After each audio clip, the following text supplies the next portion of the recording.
Hello friends, welcome back to Mansi study channel. दोस्तों, आज है 6 दिसंबर 2024 और 6 दिसंबर 2024 से रिलेटेड करंट अफेयर्स के जितने भी क्वेश्चन बन सकती हैं आज की क्लास में सारे क्वेश्चन को कवर करेंगे और हर क्वेश्चन से रिलेटेड इंपॉर्टेंट पॉइंट भी मैं आपको बताऊंगी। तो आज का पूरा क्लास आप लोग बहुत ध्यान से देखिएगा। और दोस्तों, ये क्लास आपकी मॉर्निंग सुबह 7 AM पे डेली लाइव आती है। आप सभी लोग सुबह 7 बजे इस क्लास के लिए तैयार रहा करिए। इससे आपकी तैयारी करंट अफेयर्स में बेहतर होने वाली है और आगे आने वाले एग्जाम में आप लोग करंट अफेयर से रिलेटेड जितने भी टाइप के क्वेश्चन एग्जाम हॉल में पूछे जाते हैं, आप उन सभी टाइप के क्वेश्चन का आंसर बहुत इजीली दे पाएंगे। तो चलिए आगे बढ़ते हैं और आज का पहला क्वेश्चन देखते हैं।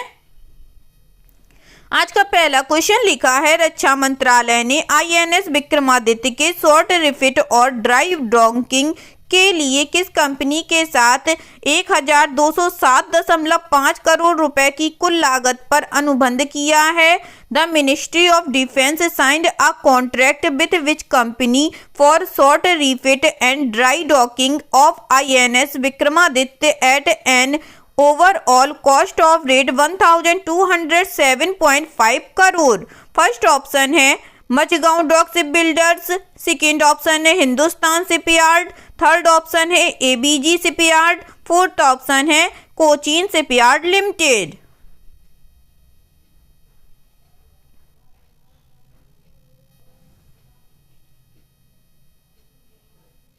जल्दी से बताइएगा दोस्तों, इस क्वेश्चन का राइट आंसर क्या हो जाएगा? इस क्वेश्चन का जो राइट आंसर हो जाएगा फ्रेंड्स, वह है हमारा option number D, Cochin shipyard limited. चलिए इससे रिलेटेड इंपॉर्टेंट पॉइंटों को पढ़ते हैं। रक्षा मंत्रालय ने INS विक्रमादित्य के शॉर्ट रिफिट और ड्राई डॉकिंग के लिए मेसर्स कोचीन शिपयार्ड लिमिटेड के साथ 1207.5 करोड़ रुपए की कुल लागत पर एक अनुबंध पर हस्ताक्षर किए। INS विक्रमादित्य एक भारतीय विमानवाहक पोत है जिसे नवंबर 2013 में भारतीय नौसेना में शामिल किया गया था। रिफिट पूरा होने के बाद INS विक्रमादित्य उन्नत लड़ाकू क्षमता के साथ भारतीय नौसेना के सक्रिय बेड़े में शामिल हो जाएगा। यह परियोजना भारत के औद्योगिक पारिस्थितिकी तंत्र को समर्थन देने के लिए कोचीन शिपयार्ड लिमिटेड को रख रखाव, मरम्मत और ओवरऑल हब के रूप में विकसित करने की दिशा में एक महत्वपूर्ण कदम है। ठीक है दोस्तों, चलिए आगे बढ़ते हैं और नेक्स्ट क्वेश्चन देखते हैं। नेक्स्ट क्वेश्चन लिखा है फ्रेंड्स, निम्नलिखित में से किसने हमारा संविधान हमारा सम्मान पोर्टल लॉन्च किया है? विच of the following has launch दी हमारा संविधान हमारा सम्मान पोर्टल? फर्स्ट ऑप्शन है सुप्रीम कोर्ट ऑफ इंडिया ने, सेकेंड ऑप्शन है मिनिस्ट्री ऑफ होम अफेयर्स ने, थर्ड ऑप्शन है डिपार्टमेंट ऑफ जस्टिस ने, फोर्थ ऑप्शन है नीति आयोग ने।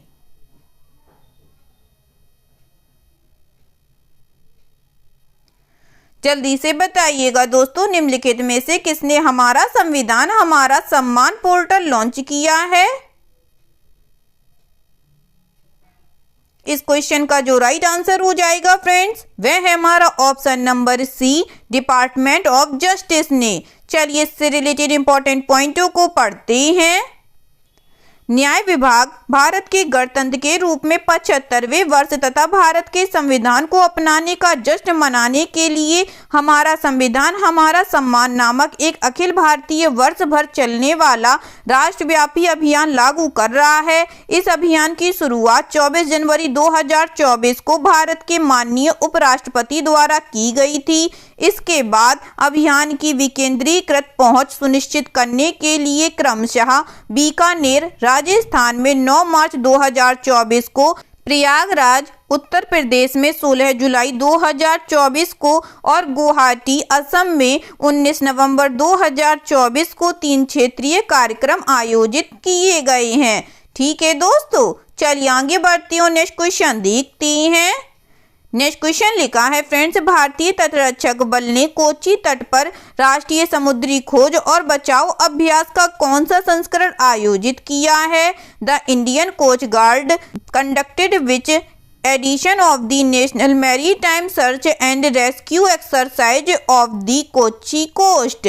फर्स्ट ऑप्शन है 8th, सेकेंड ऑप्शन है 9th, थर्ड ऑप्शन है 10th, फोर्थ ऑप्शन है 11th।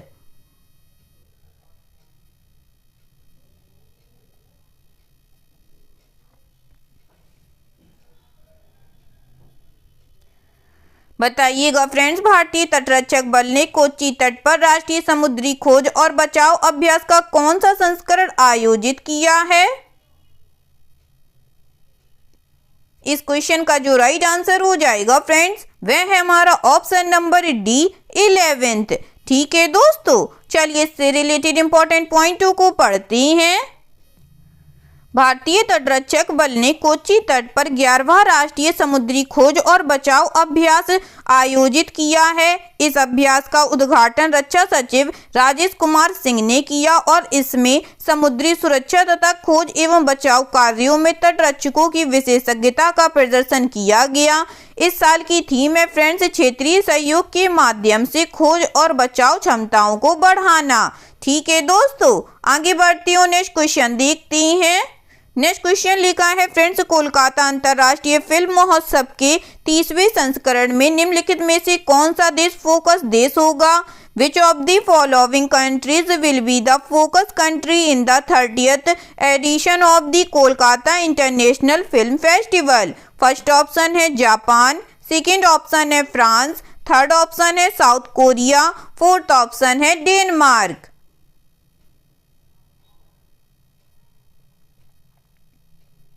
जल्दी से बताइएगा फ्रेंड्स, कोलकाता अंतर्राष्ट्रीय फिल्म महोत्सव के 30वें संस्करण में निम्नलिखित में से कौन सा देश फोकस देश होगा?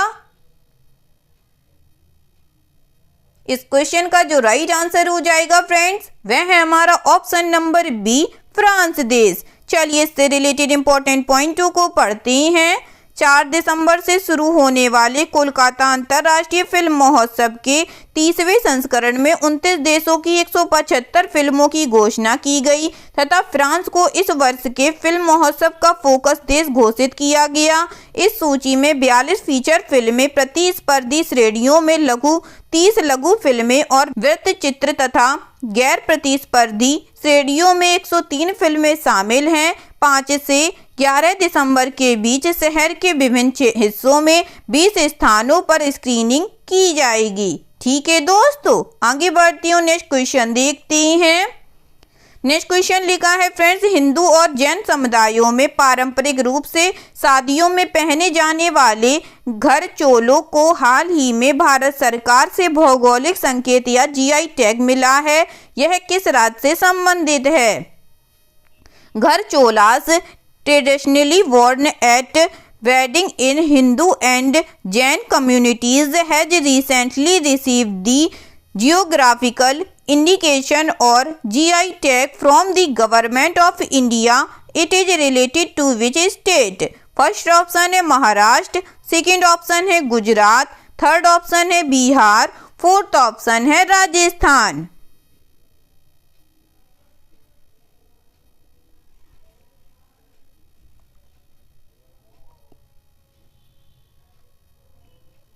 जल्दी से बताइएगा फ्रेंड्स, हिंदू और जैन समुदायों में पारंपरिक रूप से शादियों में पहने जाने वाले घर चोलों को हाल ही में भारत सरकार से भौगोलिक संकेत या जीआई टैग मिला है। यह किस राज्य से संबंधित है?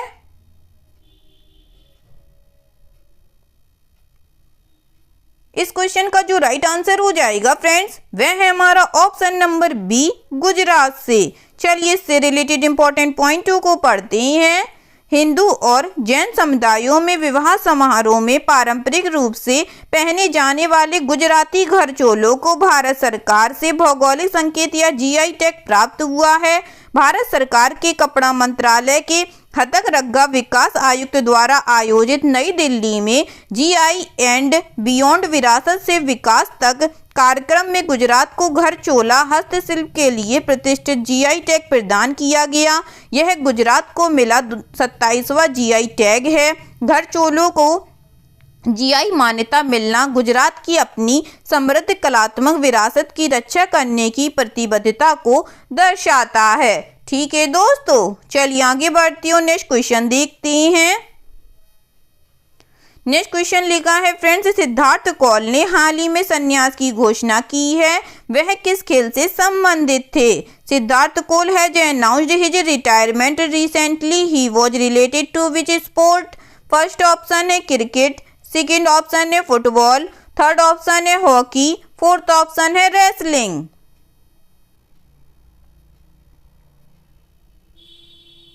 बताइएगा दोस्तों, सिद्धार्थ कौल ने हाल ही में संन्यास की घोषणा की है, वह किस खेल से संबंधित थे? इस क्वेश्चन का जो राइट आंसर हो जाएगा फ्रेंड्स, वह है हमारा ऑप्शन नंबर ए, क्रिकेट से। चलिए इससे रिलेटेड इंपॉर्टेंट पॉइंटों को पढ़ते हैं। पूर्व भारतीय अंतर्राष्ट्रीय सिद्धार्थ कौल ने आईपीएल नीलामी 2025 में अनसोल्ड बोली के बाद 34 साल की उम्र में पेशेवर क्रिकेट से संन्यास की घोषणा की है। भारतीय क्रिकेट में दाएं हाथ के तेज गेंदबाज की यात्रा लगभग 2 दशकों की है, जिसकी शुरुआत 2007 में मोहाली में उड़ीसा के खिलाफ पंजाब के लिए प्रथम श्रेणी में पदार्पण के साथ हुई थी। कौल ने 2008 में विश्व कप जीतने वाली भारतीय अंडर 19 टीम में अहम भूमिका निभाई थी, जिसका नेतृत्व कोई और नहीं बल्कि विराट कोहली कर रहे थे। 2018 में उनके अंतर्राष्ट्रीय करियर की शुरुआत हुई, जिसमें उन्होंने 3 वनडे और इतने ही T20 मैच खेले। ठीक है दोस्तों, चलिए आगे बढ़ते हो, नेक्स्ट क्वेश्चन देखते हैं। नेक्स्ट क्वेश्चन लिखा है फ्रेंड्स, हाल ही में डॉक्टर नागोजी ओकोंजो-इवेला को किस अंतर्राष्ट्रीय संगठन के महानिदेशक के रूप में पुनः नियुक्त किया गया है? Recently doctor Ngozi Okonjo Iweala was reappointed as the director general of which international organisation? First option है international monetary fund, second option है world trade organisation, third option है food and agriculture organisation, fourth option है world health organisation.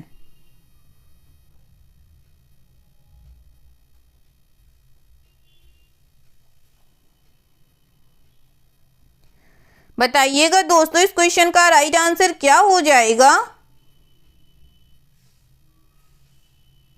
इस question का जो right answer हो जाएगा friends, वह है हमारा option number B, world trade organisation. चलिए इससे रिलेटेड इंपॉर्टेंट पॉइंटों को पढ़ते हैं। विश्व व्यापार संगठन की महापरिषद ने सर्वसम्मति से डॉक्टर नागोजी ओकोंजो-इवेला को दूसरे 4 वर्षीय कार्यकाल के लिए महानिदेशक के रूप में पुनः नियुक्त करने पर सहमति व्यक्त की है, जो 1 सितंबर 2025 से शुरू होगा। यह निर्णय उनके असाधारण नेतृत्व और विश्व व्यापार संगठन के भविष्य के लिए रणनीतिक दृष्टि की व्यापक मान्यता को दर्शाता है।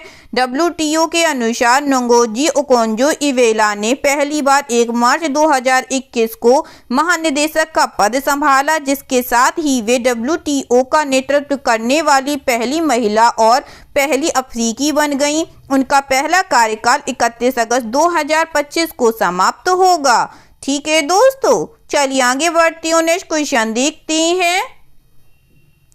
नेक्स्ट क्वेश्चन लिखा है फ्रेंड्स, दिसंबर 2024 में जैसा खेल की वैश्विक शासी संस्था अंतर्राष्ट्रीय क्रिकेट परिषद के अध्यक्ष का पदभार संभालेंगे। आईसीसी अध्यक्ष का कार्यकाल कितने वर्षों का होता है? इन दिसंबर 2024 जैसा took over as the president of the international cricket council, the sports global governing body. How many years in the tenure of the ICC president?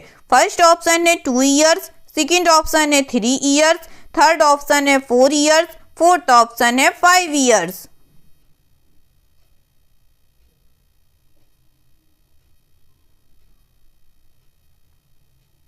जल्दी से बताइएगा दोस्तों, आईसीसी अध्यक्ष का कार्यकाल कितने वर्षों का होता है?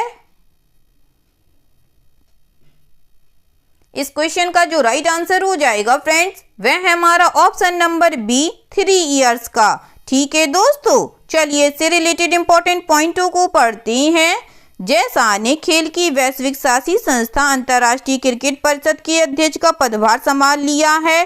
पूर्व बीसीसीआई सचिव ग्रेग बार्कले का स्थान लेंगे, जो नवंबर 2020 से इस पद पर हैं। शीर्ष पद पर शाह की पदोन्नति उन्हें पिछले 4 आईसीसी चेयरमैन में तीसरे भारतीय बनाती है। हालांकि पिछले 2 भारतीय एन श्रीनिवासन और शशांक मनोहर के विपरीत जहां शाह को सभी शक्तिशाली बीसीसीआई के भीतर पूरा समर्थन प्राप्त है, जो आईसीसी बोर्ड रूम में निर्णय लेने की बात आने पर बहुत मायने रखता है। ठीक है दोस्तों, चलिए आगे बढ़ती हूँ, नेक्स्ट क्वेश्चन देखते हैं। नेक्स्ट क्वेश्चन लिखा है फ्रेंड्स, दिसंबर 2024 में निम्नलिखित में से किस निजी क्षेत्र के ऋणदाता और उपभोक्ता वित्त पोषक बजाज फाइनेंस ने आपसी सहमति से अपनी साझेदारी के तहत सह ब्रांडेड क्रेडिट कार्ड जारी करना बंद करने का निर्णय लिया है? In December 2024, which of the following private sector lender and consumer financier Bajaj finance have mutually decided to cases the issuance of co-branded credit cards under their partnerships? First option है HDFC bank, second option है axis bank, third option है RBL bank, fourth option है ICICI bank.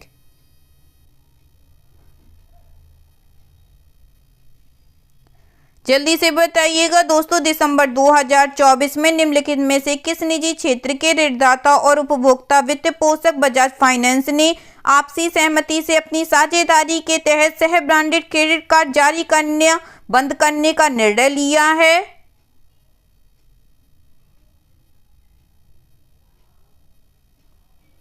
इस question का जो right answer हो जाएगा friends, वह है हमारा option number C, RBL bank. चलिए इससे रिलेटेड इंपॉर्टेंट पॉइंटों को पढ़ते हैं। एक्सपेंशन ऋणदाता RBL बैंक और उपभोक्ता वित्त पोषक बजाज फाइनेंस ने आपसी सहमति से अपनी साझेदारी के तहत सह ब्रांडेड क्रेडिट कार्ड जारी करना बंद करने का निर्णय लिया है, क्योंकि शुरू में परिकल्पित तालमेल में महत्वपूर्ण परिवर्तन हुए हैं। RBL बैंक ने 2016 में बजाज फाइनेंस के साथ 5 साल की अवधि के लिए सह ब्रांडेड क्रेडिट कार्ड जारी करने के लिए साझेदारी की थी। 2021 में इस साझेदारी को अगले 5 वर्षों के लिए नवीनीकृत किया गया। ठीक है दोस्तों, चलिए आगे बढ़ते हैं और आज का लास्ट क्वेश्चन देखते हैं। आज का लास्ट क्वेश्चन लिखा है फ्रेंड्स, भारत मौसम विज्ञान विभाग पृथ्वी विज्ञान मंत्रालय के सहयोग से 4 से 6 दिसंबर तक किस शहर में 14वें एशिया ओशनिया मौसम विज्ञान उपग्रह उपयोगकर्ता सम्मेलन की मेजबानी करेगा? The India meteorological department in collaboration with the ministry of earth sciences will host the 14th Asia Oceania meteorological satellite users conference in which city from 4 to 6 December? First option है new Delhi, second option है Dehradun, third option है Indore, fourth option है लद्दाख। जल्दी से बताइएगा friends इस question का right answer. इस क्वेश्चन का जो राइट आंसर हो जाएगा फ्रेंड्स, वह है हमारा option number A, new Delhi. चलिए इससे रिलेटेड इंपॉर्टेंट पॉइंटों को पढ़ते हैं। भारतीय मौसम विज्ञान विभाग पृथ्वी विज्ञान मंत्रालय के सहयोग से 4 से 6 दिसंबर के बीच नई दिल्ली में 14वें एशिया ओशनिया मौसम विज्ञान उपग्रह उपयोगकर्ता सम्मेलन की मेजबानी करेगा। सम्मेलन में विभिन्न देशों के लगभग 150 प्रतिभागी उपग्रह सुदूर संवेदन में नवीनतम प्रगति तथा मौसम विज्ञान और जलवायु विज्ञान में उनके अनुप्रयोग पर चर्चा करने के लिए एकत्रित होंगे। AOMSUC-14 का उद्देश्य उपग्रह अवलोकनों के महत्व को उजागर करना, उपग्रह प्रौद्योगिकी में प्रगति को बढ़ावा देना और उपग्रह ऑपरेटरों और उपयोगकर्ताओं के बीच सहयोग को बढ़ावा देना है। ठीक है दोस्तों, आई होप आज के सभी क्वेश्चन आप लोगों को बहुत अच्छे लगे होंगे फ्रेंड्स, और सभी क्वेश्चन से रिलेटेड इंपॉर्टेंट पॉइंट के नोट्स भी आप लोगों को बहुत अच्छे से समझ में आए होंगे। एग्जाम के नजरिए से दोस्तों क्लास बहुत हेल्पफुल रही होगी आप लोगों के लिए। अगर आपको क्लास अच्छी लगी और सारे फैक्टों को आप लोगों ने अच्छे से समझा हो तो प्लीज इस क्लास को लाइक कीजिएगा, शेयर कीजिएगा और आपके अपने चैनल मानसी स्टडी चैनल को सब्सक्राइब कीजिएगा और अपना कमेंट बॉक्स में करना मत भूलिएगा। ठीक है दोस्तों, थैंक यू सो मच दोस्तों।